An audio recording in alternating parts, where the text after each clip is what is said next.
Start with, you're just wrapping up this short homestand here, but a big win the other night. The team has talked about being more consistent throughout a 60-minute effort. That third period was really strong. What do you guys want to take from that game into this next one? I think everything. I think that was one of our best periods we've played all year. The fact that we got the puck in deep, really get to the net, generate offense, and not give them that much offense, it was really good. We talk about unleashing that speed in so many different ways, defensively, offensively, just in the neutral zone. What have you seen out of that group bringing this energy throughout these games? Yeah, we got lots of speed on our team, so anytime we can use that to our advantage, I think it's definitely going to benefit us, especially in the last game in the third period and everything, I thought we were really quick in the defensive zone, and then obviously in the offensive zone. I thought we were, cutting into those areas that, you need to score and stuff like that, so it was good. Bear told us yesterday that he had a message to you guys in that second, and the message was basically be present, stop watching the score, stop worrying about it. How difficult is being present when the pressure and, the game is moving the way it is? How do you stay present? Yeah, it's definitely a little interesting, but no, that's our job. Obviously, is to go out there and, play the best we can play. Being present is definitely one of them. Just being there and just going out there and, trying to do your best. Obviously, I think our first period, I think we really struggled a little bit with that. But obviously after Bears meeting, I think the guys really dialed in and, figured it out. Islanders, they've been playing pretty good. They got a big overtime win in Vegas last night. Just a team that when you face them, they're very heavy. What are some of the keys that you guys are focused on to maximize your game against them? I think just play the same we played in the third. Get pucks deep, get on their defense, and then, try to limit their offense. Obviously, make them dump it in, not too many rushes on the, breakout quick. But, yeah, I think just play our game. Why do you think there was such a difference in energy between the first and the third period the other night? I think we realized we needed to get going. Obviously losing after two, you never want to be in that situation. But, to be able to come out in the third and, show what we're capable of, I think that we need to bring that every game. Did those conversations that Bear had with you guys during that timeout continue into the locker room after the second period? Absolutely. Yeah, like I said, I don't think we played our best in the first. I think the guys realized that. Came in, all talked, and then obviously Bear came in and amplified it. But no, I think just keep talking about it. Keep going out there and playing that same way. Red Rock, fired up.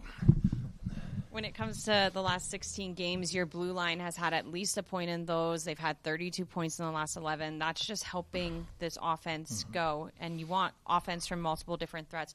What are you seeing about the defensemen balancing, not giving up too much and not sound with their defensive play, but being able to contribute? But that's the NHL. You cannot have success otherwise, and you cannot play defense in that league if you're not capable of chipping in offensively as a decor. It's just the way it is. The NHL is too good now. If you think you will attack 3-on-5 and you will generate something, that's not going to happen. So you need to attack at 5 as much as you need to defend at 5. So there's a lot of motion now in our day and age, and a lot of change position, and a lot of everything's about quickness. You can, if you're the closest to the play, you need to get it done. Whatever, if you're center, winger, defenseman, whatever it is. So off the rush or in the ozone play, you need everybody involved. Same lineup as last game. Yeah. And Bo Horvat he's been one of the top scorers this year. He's super dangerous. Yep. How do you play against a player like that? Well, he plays the game the right way. He's a guy who generate about every situation. He's really good at finding soft spot to get his one-timer going and get his pocket in the slot and stuff like that. So our coverage and our pace will be really important. If he wants to shoot the puck like that, someone has to give him the puck, and someone needs to have the time and space to give him the puck, which will happen. It's just a hockey game, and that's the way it happened. But we need to be really urgent defensively at covering option, and it's the same. It's good for Bo Horvat, but it's good for their team. They're the least. They're the team who dumped the puck the least in the NHL. They like to enter in control. They like to make plays on the entry, and at the same time, it's rare you see a team who have that philosophy on the rush and not turn the puck over. I think they're top. I think they're fourth in the league for turnover on entries and first for entry and possession. So that is pretty damn good. So that will be something we'll focus on. Jersey skating on his own today. Any update on his? No, progress? he's like you mentioned. He's not out with the team yet, so still a little bit away. After the conversations you had last game, where's your confidence level that the boys will be ready to go from puck drop tonight? I think they're ready to go every night. So I have same confidence than I had days ago or a week ago or 2 weeks ago. I think our guys, since the start of the season, they have a lot of urgency. They prepare well. They're a really good pro. Their level of maturity is really good. I think we'll be ready to go. We know it's a really important game. We take a lot of pride of playing at home, and every 2 points in the NHL get tougher and tougher every year and every game. So we know that. We're fully aware, and we'll be ready.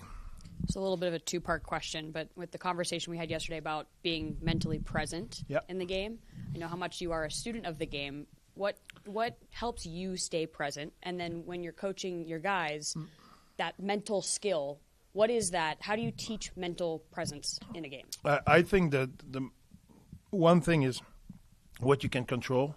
You know, I said this week to you, the clock. What the hell the clock help you? How's that help you? That doesn't help you. You know what I mean?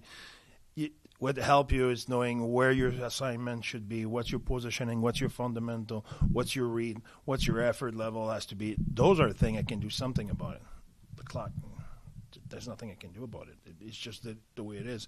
I need to do whatever I can in the moment where my feet are to do my job. And I think it's always bringing the message to that and talking about things they can control, not holding them accountable at something they cannot control. That makes no sense. It's about, hey, your positioning, your focus. Where should you be here?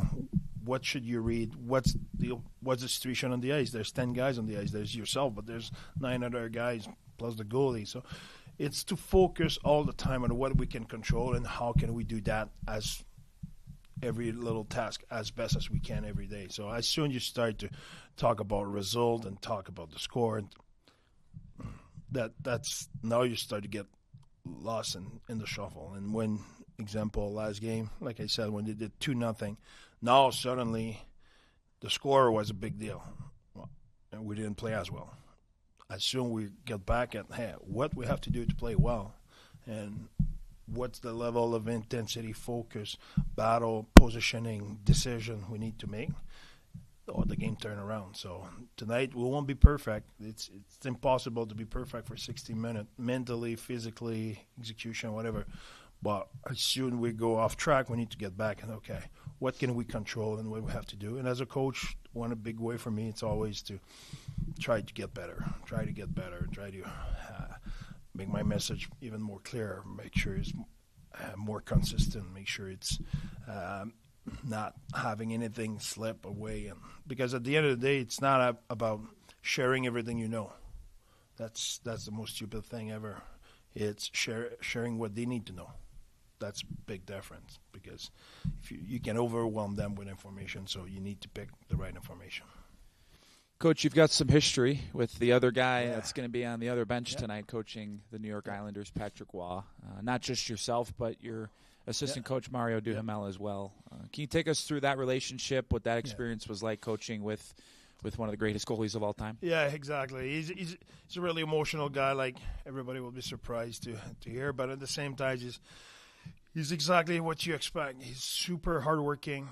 He's a guy who just stood in the game, who has a clear understanding on how his team has to play. And if you remember him as a goalie, he was a really structured guy. He was one of the first one where who brought a new wave, a new style in the NHL, where it was really structured and the numbers were important for him, and it started butterfly and all of it, and it's the same thing that translates in his coaching. Everything for him has to be structured, has to make sense, and everything has to be one and the other. So I think that people don't give him enough credit for those things sometimes. But his passion makes no doubt, and his passion for the radiate really well with his team, with his player. Just a quick follow-up. As far as your coaching style, did you learn anything from him that you've kind of taken – I learned a ton from Patty. I think he's capable of delivering a really positive message with the player. He's prepped for the media.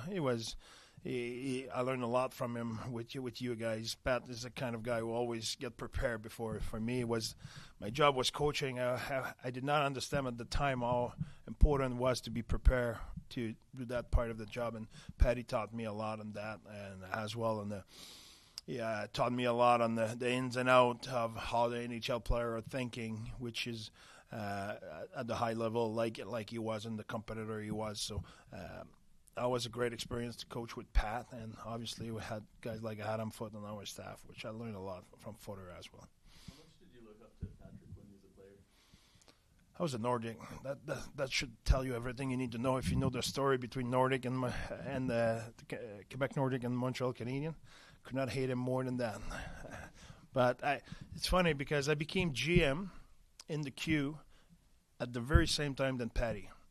And Patty is at the draft in 2003 in Val-d'Or, and I was the same. I was the coach in Rouen for 6 months prior, but I became GM at the same time than him, and we started to make deal right away, and we clicked right away on player evaluation and how to build team and stuff like that. That was how the relationship started, and 10 years later we worked together in the NHL.